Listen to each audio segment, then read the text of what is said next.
everybody, this is Jeanette from Boricua Sewing Crafts. In this video, what I'm going to do is I'm going to look at the automatic thread feeder or threader, automatic threader I think folks call it.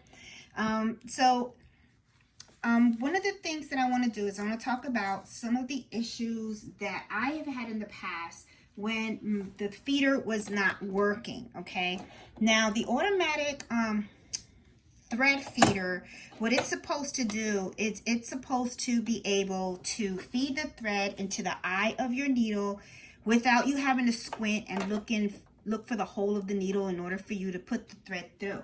So the way that it's supposed to work is you take your thread and you feed it through your machine, okay?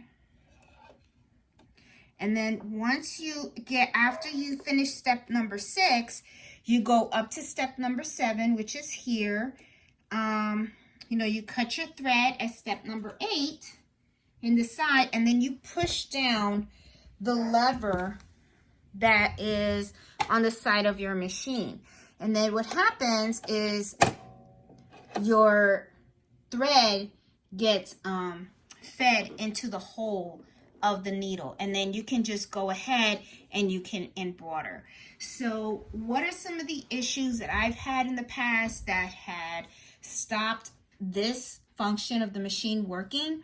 Well, one time that it did not work for me, it was because the little tab that's in the back of the machine that you just saw that I pulled down, it's a little gray tab, and this is a tab that you use whenever you're trying to use this foot from your machine. Now what this foot is for when you want to sew buttonholes in your garments or on your fabric.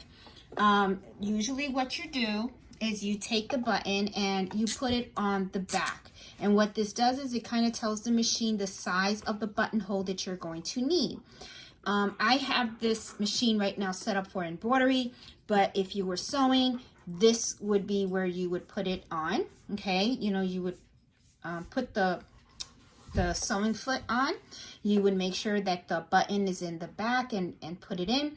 Now, this little gray area right here would be sewing between this area right here. Now, if you notice, whenever I push this down, it kind of makes this a little shorter. So it kind of tells the machine, keep sewing. Once you hit here, this is the back of the button, then go back, go forward, okay? So this kind of helps to determine the size of the buttonhole that you need for the particular button that you're trying to sew a buttonhole for. So that's what this tab is for. And one time I was using this and I did push it up, but I didn't push it up all the way. And because I didn't do that, the automatic thread feeder was not working.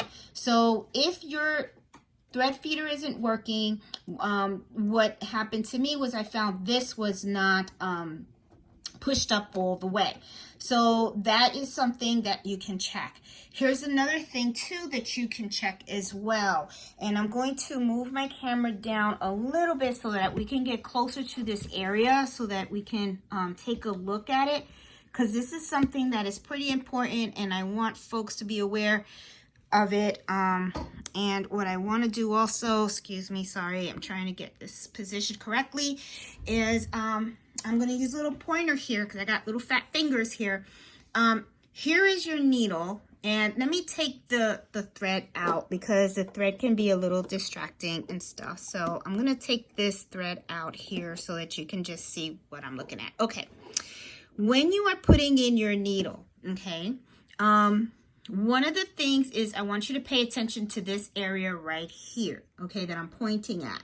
Your needle needs to be put in all the way up till the top of the needle hits this little dot rest. That's right here.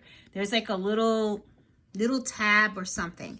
When you cannot no longer push that needle up anymore and it's nice and snug against that tab, that is when you should tighten the needle, okay? If you have a gap here, then what will happen is you have the needle a little too low, and when the automatic threader goes in to try to put the thread into the hole of the needle, it's going to be off, okay? So always make sure that your needle is put in correctly, okay? That it is put in snug all the way up there, up to that, and then up to that tab, and then, you know, you won't be able to push it up anymore, and then you just make sure that you tighten it really nicely, okay? Now, the third thing that I found is that sometimes when you are starting to use the automatic thread needle, you don't have your needle all the way up. Now, let's say that you were messing around with it. You really don't know what the up position truly is at. That is when, to me, this button really comes in handy.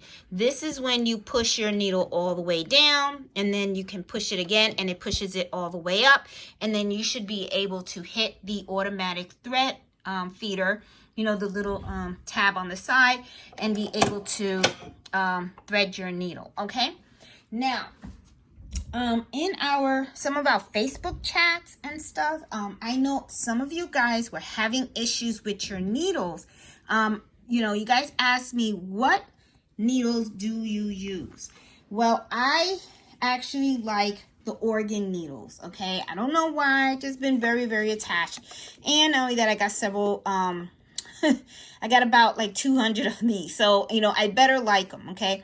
Now, the thing is, when you order these, sometimes I noticed that some people were getting different models of the 7511 organ needles, okay? And this video is going to be kind of interesting because it's going to contradict some of the things that we were saying, okay? Now, let's look at the back and let's talk about the different models and stuff. This is the model that some folks say they use and they have had issues with, okay? It's the HAX1, okay? And this is the one that I always use with all of my embroidery machines, which is the HAX130EB. Well, it's usually BBR, okay? But anyway, I like these packs.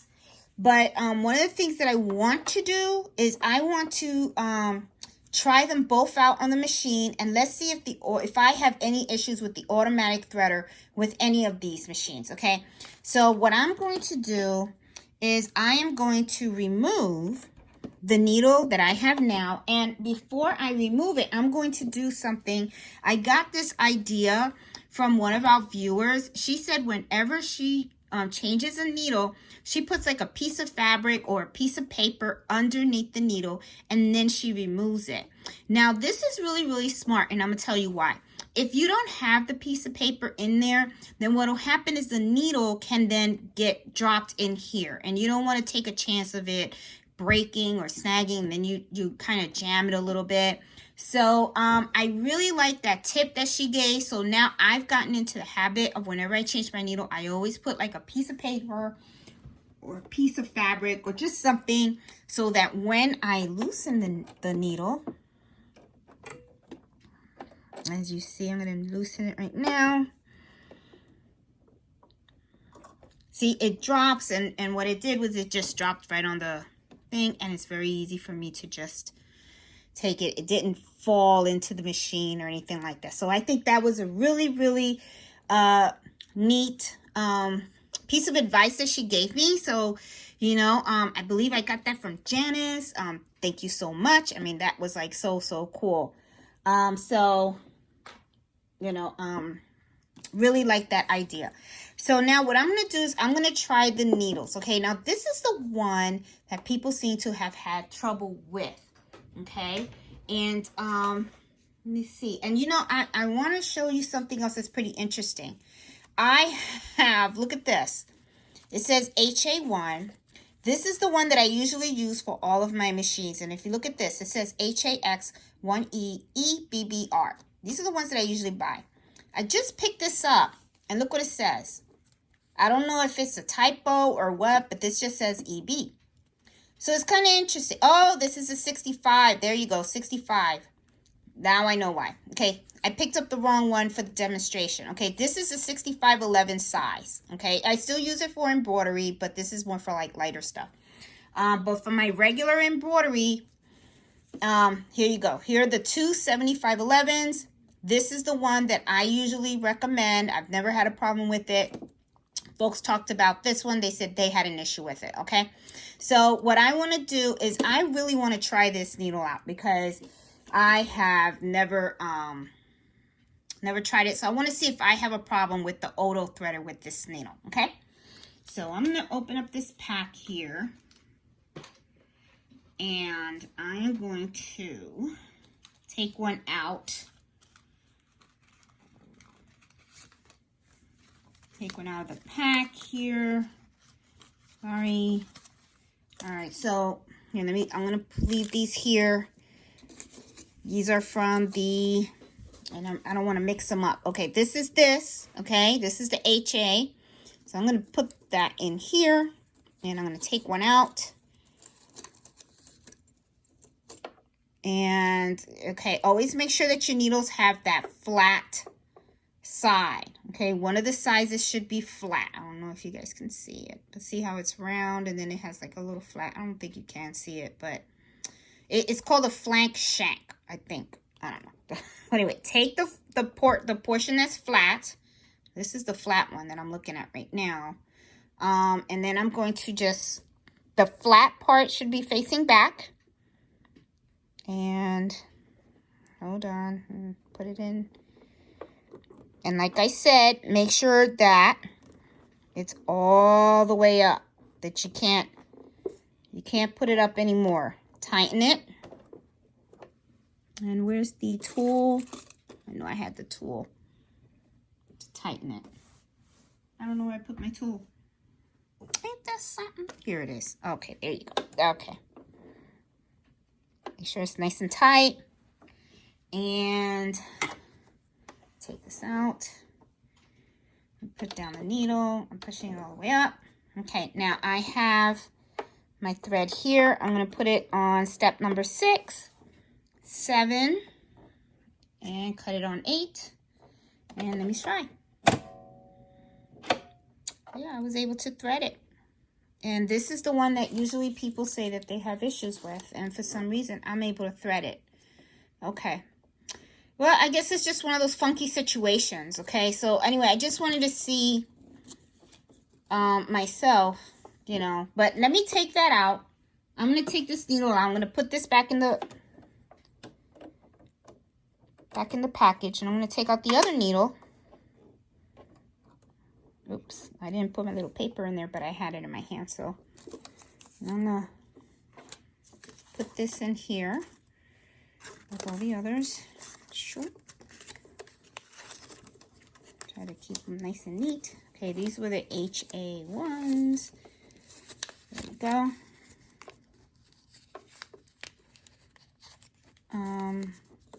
Now I'm gonna try. I want to try these. Okay, these are the other 7511. I'm gonna try this one now. Take this out.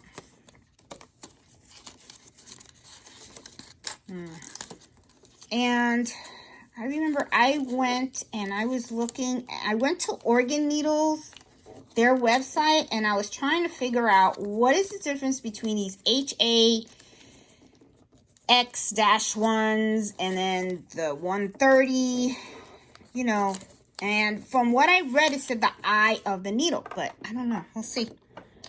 Okay, I'm going to take this thread out of here.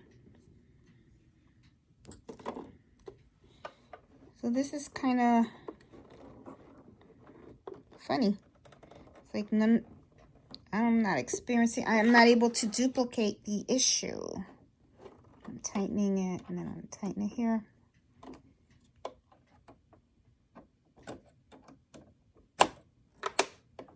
Okay, I like to push it down, push it all the way up.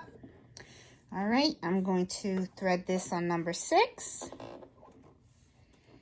number 7, and let's see.